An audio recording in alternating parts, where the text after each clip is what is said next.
Hello, good morning. आज की class में हम लोग कॉलिंग क्लासिफिकेशन के बारे में बात करेंगे, शिशि के बारे में बात करेंगे। शिशि के बारे में बात करेंगे। पहले इसके बारे में हम जान लेते हैं, उसके बाद इसका स्थापना हमारे रंगनाथन ने किए थे। जब 1924 में उन्होंने लंदन गए, जिसका ज़रूरत पड़ा, जब उन्होंने क्यों इसका स्थापना किए थे, क्यों इसको लाए थे, इसका वर्गीकरण किए थे, कॉलिंग क्लासिफिकेशन किए थे। तो जब वो 1924 में लंदन गए थे तो वहाँ पे उन्होंने बहुत सारा वर्गीकरण देखा। पर वर्गीकृत जो पुस्तक बुक रखा हुआ था, वर्गीकृत किया हुआ था लाइब्रेरी में, उनको सही नहीं लगा। उनको लगा कहीं तो कहीं त्रुटि है। तो उस त्रुटि को दूर करने के लिए इन्होंने ही बहुत से अध्ययन किए, बहुत सारा लाइब्रेरी गए, वहाँ पे बहुत सारा क्लासिफिकेशन देखे। तो सारे कुछ देख के समझ के उन्होंने आके अपना वापस जब आए थे, हमारे 9 महीना के बाद हम भारत लौटे थे, तब इन्होंने जाके क्लासिफिकेशन बनाना शुरू किए और उसको कॉलिन क्लासिफिकेशन नाम दिए। टोटली इनको 7-8 महीना लगा था, उसको 8 महीना लगा था इस पे काम, 8 साल लगे थे, साल महीना नहीं, साल लगे थे इन पर काम करने में। उन्होंने जब 1925 में भारत लौटे और फिर इस पर काम करते करते करके उसका फर्स्ट एडिशन जब उसका लाए थे तो 1933 में ये पर इसका स्थापना किए थे, 1933 में ये आया था। तो इसके बारे में पहले कुछ जान लेते हैं, कुछ पॉइंट है। उसके बाद इसके ये बहुत बड़ा टॉपिक है, इसमें बहुत कुछ छिपा हुआ है। राउंड लेवल, फिर डिवाइस, फिर सिक्स एडिशन जो आया था उसको संशोधन किया गया, तो वो इतना लंबा है। तो थोड़ा ये लंबा टॉपिक है, सब टॉपिक को अलग अलग बांट के हम लोग पढ़ेंगे, हम लोग अलग अलग उसको करके पढ़ेंगे। तो हम पहले इसके बारे में बात कर लेते हैं, फर्स्ट एडिशन के बारे में बात कर लेते हैं। क्लासिफिकेशन पहले बात कर लेते हैं, फिर इसके एडिशन जो पढ़ेंगे तो उसमें फिर 7 तक एडिशन है, उसको अलग क्लास में हम लोग पढ़ेंगे। आगे कर करके इसको पहले जान लेते हैं, पहले इसके कुछ पॉइंट को देख लेते हैं। तो कुछ पॉइंट है हमारा। पहले तो ये जान लेते हैं कि हमने अभी तक जो पढ़ा था, जो चार ये दिया गया, फर्स्ट जो हम पढ़े अभी पिछले वाले में हुआ था, मोस्ट फेसेज के बारे में हम पढ़ चुके थे, पश्चात्मक के बारे में बात कर चुके थे। आज अपरिवर्तनीय पश्चात्मक, मुक्त पश्चात्मक, यानी पूर्ण मुक्त पश्चात्मक, फ्री फुल्ली फेसेड है ये शिशि। तो किसी विषय को विभिन्न पक्षों में बांटना एवं फिर उसका वर्गीकरण करना अपरिवर्तनीय पक्षात्मक कहलाता है। ये अपरिवर्तनीय जो पक्षात्मक है, इसके बारे में बताया जा रहा है यहाँ पे। किसी विषय को विभिन्न पक्षों में बांटना एवं फिर उसका वर्गीकरण करना अपरिवर्तनीय पक्षात्मक कहलाता है। तो रंगनाथन की जो शिशि पद्धति है उसका उदाहरण ये है। रंगनाथन जो शिशि दिए थे उनका ये उदाहरण, रंगनाथन जो का जो शिशि है इसी का उदाहरण है। इसके अंतर्गत प्रत्येक विषय को, शिशि की जो रंगनाथन की शिशि जो है उनके अंतर्गत, इसके अंतर्गत प्रत्येक विषय को, जितने से सब्जेक्ट है सबको विभिन्न पक्षों में विभाजित कर स्वतंत्र रूप से अंकन तैयार किया गया है। इसमें है कि एक फिक्स अंक में भी दिया गया है, जो इसमें ये एक मेन नंबर दिया गया है, मेन नंबर दिया गया है। जैसे मेन नंबर दिया गया फिक्स है, जो इस नंबर में ये आएगा जेड में, और जो जेड में लॉ को रखा गया है, इस तरह से सबको इसको फिक्स किया है। लेकिन इसमें है कि हम किसी और को किसी और में मिला के इस तरह से हम अपना मन, अपनी इच्छा के अनुसार हम जो किसी का क्लास नंबर लिख कर सकते हैं, नंबरिंग कर सकते हैं, किसी को क्लास नंबर बना सकते हैं। तो शिशि में ये चीज़ दिया गया। हम यहाँ पे बात करें, सबसे पहले इसमें जो है ना कॉलम की ही यूज़ किए गए थे, इसीलिए कॉलम के ही यूज़ किया गया था, इसलिए कॉलम क्लासिफिकेशन इसका नाम भी दिया था। तो सबसे पहले इसका यूज हुआ था। तो इसके बारे में पढ़ते, it is library classification scheme है ये एक पुस्तकालय वर्गीकरण पद्धति है। डॉक्टर रंगनाथन द्वारा प्रणीत कॉलम वर्गीकरण भारत में बनी प्रथम एवं अकेली प्रणाली थी। कि भारत में बनी प्रथम और अकेली प्रणाली थी, रंगनाथन के द्वारा बना हुआ। सर्वप्रथम योजक चिन्ह कॉलन का ही इसमें यूज हुआ था, जो है सबसे प्रथम इसी का यूज किया गया था। ये प्रणाली विश्लेषित संश्लेषणात्मक है, इसलिए क्योंकि इसमें पहले विषय का विश्लेषण करना पड़ता है, तब पदों का अंकन करना पड़ता है। तो पहले जो विषय सब्जेक्ट है उसके बारे में उसके बाद अंकन किया गया है पहले, उसके बाद उसके पद के बारे में जो है ना उसका अंकन किया गया है, उसका योजना में जो लगाया गया है। हमने जो कहा था कि ये पूर्णतः जो है पूर्णतः मुक्त पश्चात्मक प्रणाली है, एक सिद्धांत पे आधारित है ये, इस सिद्धांत पे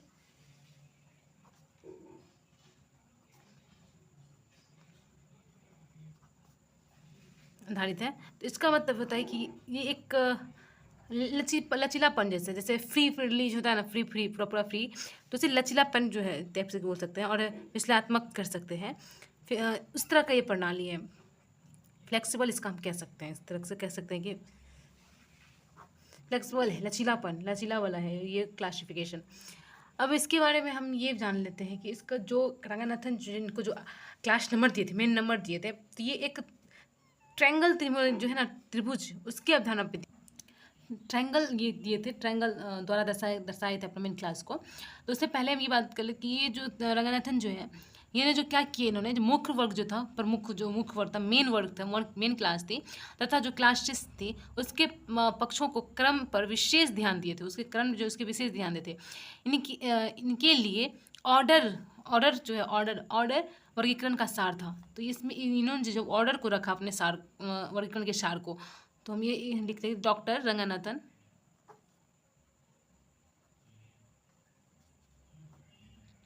आप लोग को मेरी सेशन अच्छी लग रही है तो प्लीज़ आप लोग लाइक करिए, कमेंट करिए कैसा लग रहा है।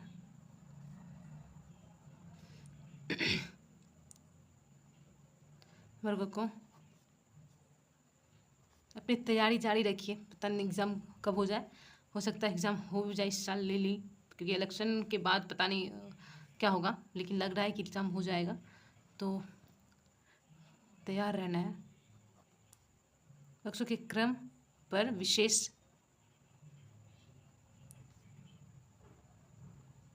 ध्यान दिया और इनके लिए ऑर्डर जो है, क्रम जो है, ऑर्डर अनुक्रमण लिखते अनुक्रम वर्गीकरण का सार था। ठीक, अब इन्होंने जो त्रिभुज अवधारणा दी उन पे हम बात करते हैं। तो इन्होंने क्या किया, ये मुख्य वर्ग जो है, मेन क्लास जो है, उसके क्रम को ना त्रिभुज के द्वारा दर्शाया है। ये अपना त्रिभुज के द्वारा दर्शाए हैं, त्रिभुज पे दर्शाया है। इन्होंने क्या है कि एक त्रिभुज पे दिए, इस त्रिभुज को भी 3 चरण में बांटे। पहले तो क्या किया, एक चरण में साइंस को रखे, दूसरे चरण में ह्यूमैनिटी को लिखे, तीसरे चरण में जाके सोशल साइंस को रखे। तो पहले इसमें साइंस को रखे, दूसरे में क्या किए, ह्यूमैनिटी को रख दिए, तीसरे चरण में सोशल साइंस को रखे,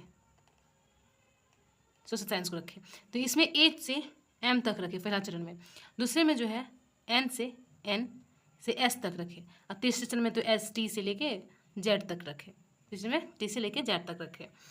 तो इन्होंने और ऊपर से क्या की, त्रिभुज में और एक हैप्पी बर्थडे वाला टोपी जो है उस पर डाल दिए, हैप्पी बर्थडे वाला टोपी डाल दिए, इसको डेल्टा कहते हैं, डेल्टा डाल दिए। डेल्टा को रहस्यवाद आध्यात्मिक अनुभव इसको बोले, जिस तरह से ह्यूमैनिटी दोस्तों साइंस बोले, उस तरह से इसको जो है रहस्यवाद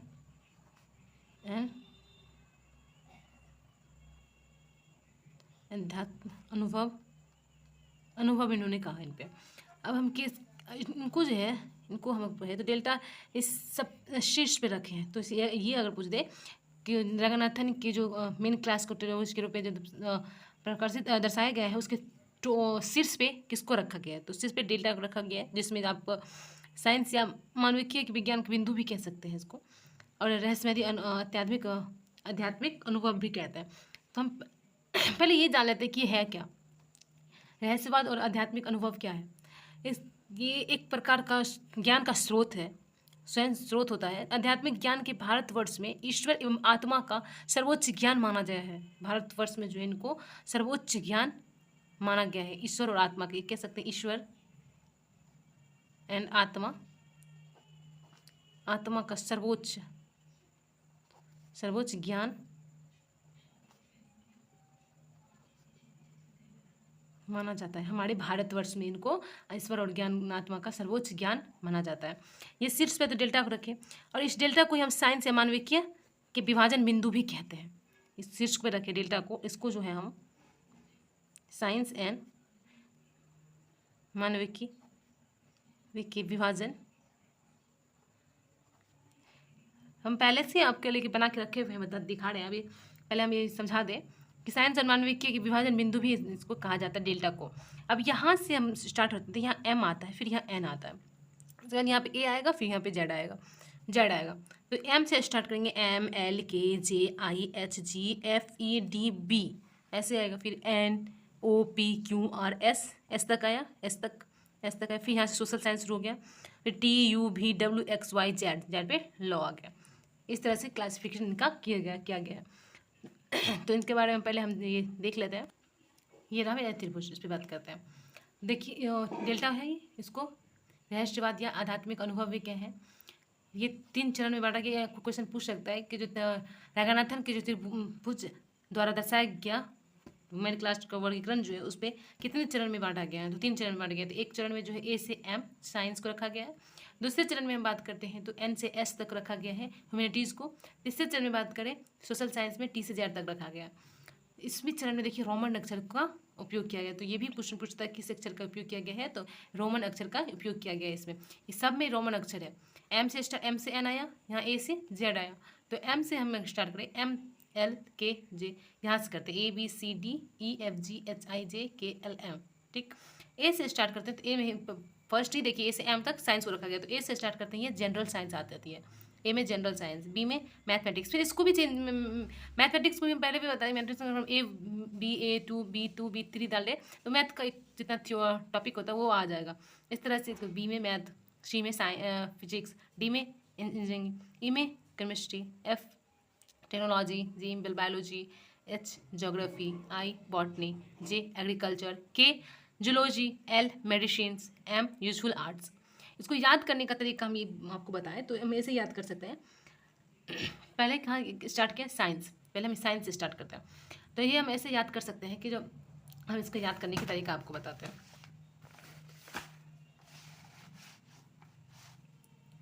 पहले मैथ को लिए, पहले साइंस को रखा गया। साइंस हम बोलेंगे किसी को कि यार हम तो साइंस के स्टूडेंट हैं, साइंस में भी हमने मैथ रखा है, हम तो रियल में साइंस के मैथ के स्टूडेंट हैं, चलो हम बात करते हैं मैथ के स्टूडेंट हैं। मैथ रखे, साइंस लिए, साइंस में भी मैथ लिए। अरे हमारे सब्सिडरी में तो फिजिक्स भी था, फिजिक्स था जो इंजीनियरिंग लोग बहुत ज़्यादा पढ़ते हैं। फिजिक्स का तो केमिस्ट्री भी हमारी सब्सिडरी में था, हम लोग केमिस्ट्री भी पढ़े हैं, ये बोल देंगे। फिर किसी ने कहा कि अरे मैथ नहीं, हमने तो बायोलॉजी, हम लोग तो बायो लिए। डायरेक्ट बायो की बात करें, बायो बात किए, बायो के बाद जोलॉजी हो गया, फिर बॉटनी, बायो में ही बॉटनी आती है, बॉटनी बात हो गई। फिर एग्रीकल्चर किसी ने किया, एग्रीकल्चर वो आगे इतने चरण पे, एग्रीकल्चर, जे एग्रीकल्चर, जे एग्रीकल्चर, इस तरह से बात करेंगे कि एग्रीकल्चर पे हमने किया है। फिर किसी ने कहा कि अरे हम तो बायोलॉजी लिए, बायोलॉजी में भी हमारे पार्ट बढ़ गए, किसी ने बॉटनी ले लिया, किसी ने जूलॉजी ले लिया। एग्रीकल्चर के बाद जूलॉजी आ गया, यही बायो की पार्ट होती है। जूलॉजी आ गया, जूलॉजी आ गया यहाँ पे के पे। यहाँ अगर बात करें तो पहले अगर ए में हम ए से बात करें, पहले हम साइंस को लिए, ठीक। फिर बी में आ गया, मैथ आया। तो हमने अगर साइंस के स्टूडेंट मान लिया, हम साइंस के स्टूडेंट, आप सब अभी साइंस के स्टूडेंट मान लो, तो हमने साइंस लिया, फिर मैथ, साइंस में हमने मैथ लिया, सब मैथ को मान लो, मैथ लिया फर्स्ट में, मैथ लिए। फिर बी में सी में बात करें फिजिक्स, हमारे मैथ के साथ साथ फिजिक्स भी आ जाती है, फिजिक्स। फिर डी की बात करें तो अरे यार मैथ और फिजिक्स ज़्यादा पढ़ोगे तो इंजीनियरिंग बन जाओगे, इंजीनियर बनोगे। अगर डॉक्टर बनना है तो बायो और मैथ लेना, बायो और फिजिक्स केमिस्ट्री पढ़ना है। लेकिन अगर मैथ और फिजिक्स पढ़े, केमिस्ट्री भी, लेकिन अभी बात फिर मैथ और फिजिक्स करते हैं, तो मैथ और फिजिक्स बनेंगे तो इंजीनियरिंग काम कर लेंगे, इंजीनियरिंग बन जाएंगे। ई की बात करें, अरे हम मैथ के साथ तो फिजिक्स और केमिस्ट्री भी रहता है ना, इस तो केमिस्ट्री आ गया। फिर ऐप की बात करें तो ये टेक्नोलॉजी की बात करने लगती है। इंजीनियर जो है, एक इंजीनियर खासकर टेक्नोलॉजी पे ही बात करती है, खासकर हम लोग टेक्नोलॉजी की बात ज़्यादा बात करेंगे, टेक्नोलॉजी की बात करने लगे, टेक्नोलॉजी से टेक को बात करने लगे। फिर जी आया, तो अब इंजीनियरिंग का पार्ट खत्म, अब साइंस के सीधा बायो की बात करने लगे, जी की बात सीधा बायो। तो हमने अगर किसी ने अगर ये पूछ दिया कि कॉलेज क्लासिफिकेशन में बायो किस के लिए कौन सा मेन क्लास आया है, कौन सा अल्फ़ाबेट यूज़ किया गया है, तो हम दिमाग में जल्दी ऐसे दोहराएंगे कि पहले मैथ साइंस आया था, साइंस के बाद मैथ आया था, मैथ के बाद फिजिक्स हमने लिए थे, फिजिक्स को दोनों मिला इंजीनियरिंग किए थे, फिर केमिस्ट्री भी आया था, फिर टेक्नोलॉजी की बात किए थे, दोनों सब मिला के टेक्नोलॉजी हुआ था। टेक्नोलॉजी के बाद कुछ नहीं बचा तो डायरेक्ट इसके बाद बायो आ गया था, साइंस के बायो पार्ट आ गया था, तो बायो लिए। जी अब एच आया, एच में थोड़ा हट गया, जियोलॉजी हो गया, चलो इनको याद कर लेना है, जियोलॉजी हो गया। फिर एच आई की बात करें, बायो जो भी लेता है, बायो लिए हैं उसमें पार्ट आती है बॉटनी की, तो आइए बात करें, बॉटनी आ गया, जे में एग्रीकल्चर की बात करते हैं। बॉटनी वाले जो एग्रीकल्चर की बात कर रहे हैं, हम ये कह देंगे कि बॉटनी वाले एग्रीकल्चर की बात कर रहे हैं। बायो के बाद बॉटनी होगी, बॉटनी वाले एग्रीकल्चर की बात करें। फिर बायो के बाद एक और आती है जूलॉजी, जे के बाद के जूलॉजी है। और जो भी बायो जूलॉजी ये सब पढ़ेगा मेडिसिन की बात जरूर करेगा। तो हम लोग मेडिसिन की बात कर लेते हैं, मेडिकल की बात कर लेते हैं। नीट निकालने के लिए, मेडिकल निकालने के लिए एक बायो ही पढ़ना पड़ता है। बायो, तो बायो की इस तरह से हम इसको याद कर सकते हैं कि मेडिसिन यहाँ पे आ गया, मेडिसिन आ गया, मेडिसिन आ गया। तो इस तरह से हम बात करें कि मेडिसिन आ गया, मेडिसिन। उसके बाद एम याद करते हैं। अब आ गया एम, ये लास्ट हो गया, एक चरण की लास्ट मेन क्लास नंबर है। एम में आ गया आपको यूजफुल आर्ट्स। अब हम इसको यूजफुल आर्ट्स को कभी नहीं भूलेंगे, क्योंकि यूजफुल जितना भी सब यूजफुल है, क्या सब यूजफुल होने के बाद लास्ट में हमारे यूजफुल आर्ट्स आ गया। तो एम तक हम लोग याद कर लिए। अब एम की हम बात करें, दूसरे चरण की बात करें, दूसरे चरण में एस तक है। तो एन से शुरू हुआ एस तक चला गया, ठीक, एस तक गया। तो एन में फाइन आर्ट्स, ओ में लिटरेचर, पी में लैंग्वेज की बात करती है, लैंग्वेज, क्यू में धर्म, रिलीजन, आर में फिलोसफी, एस में फिजियोलॉजी की बात करती है। ये ह्यूमैनिटीज इसमें तो ऐसा आएगा ही, तो इसको याद कर लेना है। क्यू आर, इस तरह से फर्स्ट लेटर को याद करेंगे तो ज़्यादा हो जाएगा। O L P L, O L P L, O L P L. O में लिटरेचर की बात करी, ओ लिटरेचर की बात कर रही है, ओ लिटरेचर। पी में लैंग्वेज की बात करती है, पी में लैंग्वेज की बात कर रही है। सीधा ऐसे याद करें, क्यों लैंग्वेज। क्यू आर कोड, इस तरह से याद कर सकते हैं। आर पी एस पी से बात कर लेंगे इसके। फिर सोशल साइंस की बात करें तो टी से एजुकेशन ये तो बहुत ईजी है, एजुकेशन। टी से टीचर भी होता है, एजुकेशन के बाद टीचर ही करते हैं, तो टी से एजुकेशन। यू ज्योग्राफी, भी history, W political science, x economics. ये भी हम कर सकते हैं कि एक्स हमको याद कर रख सकते हैं कि एक्स इकोनॉमिक्स की बात करती है, X economics. Y sociology, Z law, ये तो याद ही रहेगा, जेड लॉ ये अलग है। लॉ की बात जेड करती है, लॉ की बात जेड करती है। यू भी डब्ल्यू एक्स वाई, ये याद रखना है। यूजी ज्योग्राफी की बात करें। भी हिस्ट्री, यानी हिस्ट्री भी पढ़ना है, भी हिस्ट्री। इस तरह से इसको मेन क्लास को बांटते हैं। इस त्रिभुज के अकॉर्डिंग हम लोग बात किए। त्रिभुज में जो रंगनाथन इनके मुख्य वर्गों को यहाँ पे लिखा हुआ, मुख्य वर्गों को त्रिभुज के द्वारा दर्शाया गया है 3 चरण में। ये हम लोग बात कर लिए। और कल इसके नेक्स्ट क्लास में कभी इसके मेन क्लास को रिकन कर लेंगे पूरा। इसको जिस तरह से इसमें त्रिभुज के आकार में बताया है, इसको हम एक लाइन में पूरा चलिए इस तरह से जान लेंगे। आज की क्लास का इतना ही। Please like and subscribe. आप लोग को कैसी लग रही है सेशन, आप लोग प्लीज़ बताओ, लाइक करो। Thank you.